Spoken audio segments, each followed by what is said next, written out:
What's up, you guys? Riley here with Learn With Me, and this time we're going to do a shot in the garden and do my classic garden update. So I'm going to just show off different parts of the garden and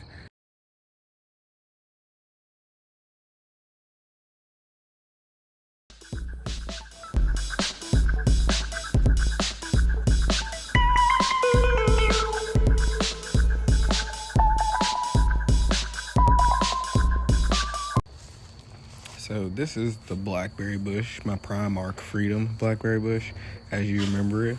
I am showing off different blooms and stuff that are on there. These blooms are actually ones that died because of the frost, but overall you can see that the plant itself is doing pretty good to hold itself up together and, just hanging in there as per usual. Going on to talk about more of the frost damage. Well, here's my pear tree, and as you notice time go on, you'll notice that there are more dead leaves and stuff on there. And I think when it comes to early spring, that is a very sensitive time for a lot of plants. So while this pear tree normally can take a lot of cold damage and stuff like that, that late frost really caught it off guard and really affected just the output for the flowers and the potential pears that would have come in the future. But this is just what's remaining, showcasing what happened. This is another area of my yard where my mulberry tree is. It didn't have any frost damage. I like to think that it didn't because the berries tend to produce so quickly and the tree tends to grow so fast as well. So it more than likely grew its berries after the frost and was able to avoid that. Right here is a section of my yard where it's under the pear tree, and I actually planted some peppermint down here among the violets, the wild violets that are here.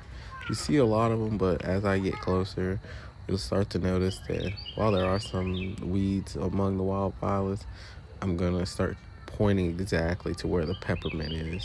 There's some in the bottom right corner. Yeah, I should be zooming in on it now. Yeah, right there in the center. There's just two little sprigs, and I swear I don't care how invasive the peppermint is. I do not mind if it takes over my yard because I have a good lawnmower. Okay, this year this is where my blackberries and my strawberry plant is. As I told you before, the frost kind of killed the buds, but I didn't know that at this point. So even now I'm kind of leaving them on there just so that I can see if they'll still come back. But if they don't come back, I'll just cut them back. There's my strawberry plant that I have over there now. That's been doing pretty well in this area, so keeping it at a higher landscape should ensure its survival. All right, here's the mullein. Here's my Jerusalem artichoke. Over at Jerusalem artichoke on the right. Then the mullein, and then there's some sage right there. Then my lemon sorrel, and there's a thorned blackberry right there. Not too bad. There's a thorned blackberry in this pot. There's some more strawberry plants. There's a sage plant. Those do well down here. This is a catnip plant. That's my carpet weed. It's not too bad. Still kind of going up. Got some periwinkle there. Got some peppermint as well. Yeah, just kind of make it they both grow in dense little patches together, so I don't mind it. I like having different invasive plants kind of compete with one another. Here's another section, where my elderberry is, and some bee balm in that blue pot right there. It's kind of hard to see through the elderberry, but the bee balm came back this year, and I'm pretty excited to see how it does. There's some more elderberry over here. There's some random plants here, but I'm really trying to get some purple hull peas growing there. There's the ginkgo plant that we just went by. And there's the thorned blackberry. It's not doing too bad. It should fruit this year, so that should be pretty interesting.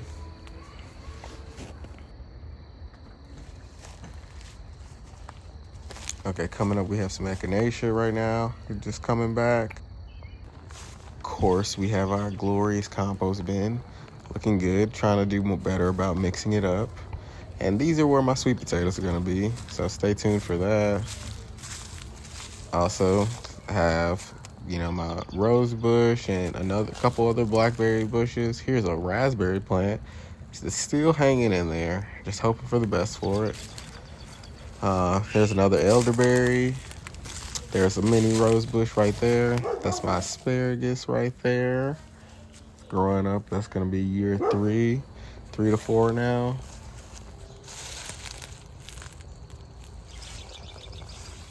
And then coming up, we have some passion fruit. Like, it could be more annoying in other gardens, but I like how free and natural my garden is. So if it does get out of hand, I always have a lawnmower, is what I like to say, or I can eat it.